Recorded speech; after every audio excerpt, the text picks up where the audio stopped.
last week's loss to the Rams. That's a situation where they've been perfect for over 3 years. Detroit has won 15 straight games following a loss.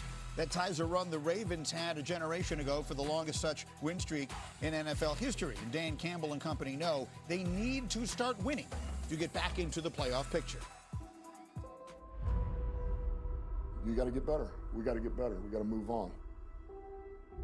Can't sulk about it. Can't feel sorry for ourselves. It's simple as going back to work, and we got to get better with Pittsburgh coming into town. You guys can expect whatever the hell you want. We've had stretches where we played good football, and that's the standard. If we talk about being the best in the room, go get that.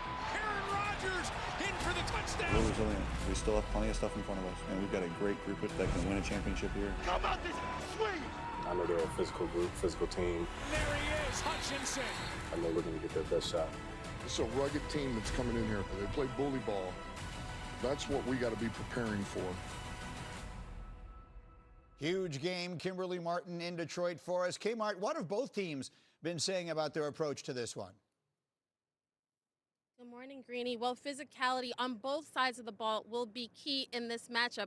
The Lions expect the Steelers to play, quote, bully ball, as Dan Campbell calls it. And Steelers wide receiver DK Metcalf said the one thing that was stressed in their wide receiver room this week was matching the Lions' physicality on defense.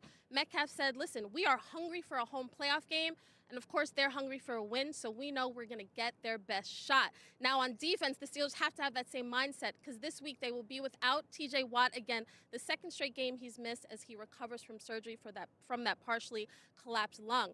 But I can tell you, the Steelers feel like they're hitting their stride at the right time, Greeny. Aaron Rodgers, their 42-year-old quarterback, is coming off one of his best games of the season.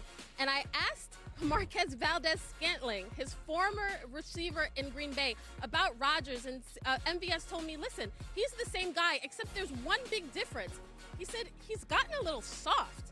When I got to Green Bay, MVS said Rodgers was yelling at people, not in a mean way, but holding them accountable. He said he still does that with the Steelers, but in a nicer tone. He said, you know, maybe getting married, he's got a little softer side now. But the two of them have always talked about winning a Super Bowl together. MVS said, I would have bet everything back in 2020, 2021, and 2022 that we would win a Super Bowl. But now we have another chance. All right, Kmart, stay close by. I'm coming back to you for more in a moment, but let's talk about this game here and this offense of the Steelers. Last couple of weeks looks a little bit better, and they go up against a defense that has really struggled in recent weeks. Yeah, it definitely looked better, Green. It started with Aaron probably coming off back-to-back weeks of his best game as a Steeler, and it really was about finally this offense pushing the ball downfield, and it started with DK Metcalf. Listen, this is the guy they went out and got traded for in the offseason. He's one of the best downfield threats in football. This is from a couple weeks ago. You can see the little gun play-action pass to the left. Aaron coming back and actually throwing this ball downfield. They've been missing this. You know, DK in the middle of the season didn't have a ton of targets. This guy is one of the biggest, fastest humans on the planet, right? He really puts DBs in a tough situation. Again, same game. Here we are. He's one-on-one. He's got to get the football. They're going to have to see this today. They're going to have to get some man-to-man and take some shots downfield. Here you can see him again using his body, making the tough catch on the sideline. But this is what has really meant the difference for them. Aaron, again, pushing it downfield. And again, DK has got to be a featured element of this offense to help open up some of these run lanes up front. Yeah, I think this team, the offense wanted to show up on Friday to make sure they're there for game time, because this defense over the last month, the Lions defense over the last month of the season, 30th in points allowed, 32 points a game, by the way, last in yards. They've been getting torched by people. And it's not, and even the run, like you name it, like they can't stop anything. And to me, Aaron Rodgers, he's dead last in the NFL when you pressure him. Does anybody think the Lions are going to be able to pressure him? And the reason it's not just a pass rush. Aiden Hutchinson's awesome, but they can't cover. You can't cover tight enough. So he's not going to have to hold the ball. Guys are open all over the place. So to me, I think this could be a shootout. The one thing I got to be careful of here in this one, the Lions are playing with 3 rookies at the interior, a rookie center and 2 rookie guards. Yep. Like, oh my goodness. So it looks on paper as if this should be a close game. Now, Dan Campbell, I think, is an offensive genius. You know, we saw Ben Johnson and all that, but who leads the NFL in offense? This team. And they average over 30 points a game.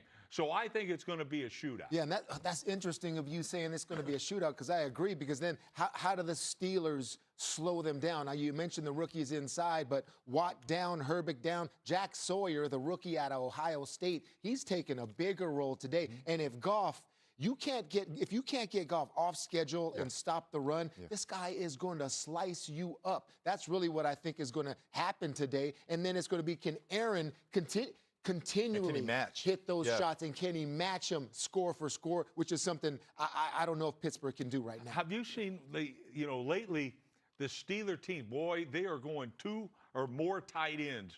I mean, a ton of times. Last week, they went, or week 14, 20 times they did it against the Ravens and averaged 6.6 yards a play. Last week against Miami, 22 times they were in that personnel grouping and averaged 6 yards a play.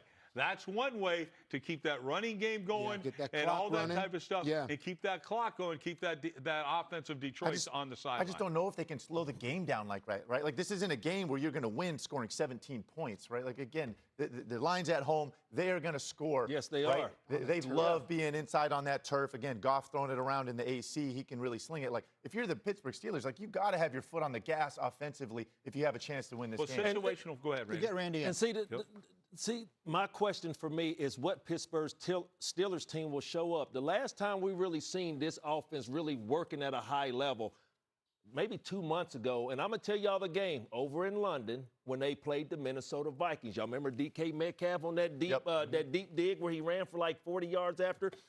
And the reason why I'm saying this, because, Alex, you just put up a clip about the deep part of the field, stretching the field. As a wide receiver, yes, that's good. I would like the quarterback to stretch the field, but that hasn't been the case in Pittsburgh. When you have your running back, Gainwell, being the leading wide receiver on your team, and the regular season is almost over, that means there's a problem. Is it the problem with Arthur Smith not calling the right play, or is it with Aaron Rodgers not being able to put the stress on the defense? So, to me, they're going to have to put up points against this Detroit Lions team, because Amon-Ra, J-Mo, the two-headed monster in the backfield, they're going to have to put up, but it's not going to be Kenneth Gainwell. They're going to have to get the ball to DK. Yeah, Jack Campbell, Anzalone, the linebackers for Detroit. I mean, those backs are so featured in Pittsburgh. Definitely going to have to be on those guys.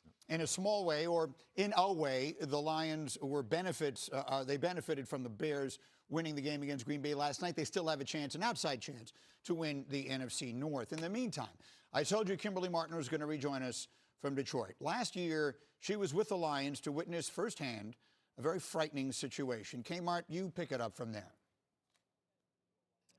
Yeah, Greenie, every weekend I travel to stadiums in search of the story. Usually when Countdown comes to me live in whatever cold city I'm in, I share insight into a game plan or a must-see matchup viewers should keep their eyes on, or even a team's mindset before a must-win game like today for the Lions. And then there are stories on Sundays that are about true heroism and humanity.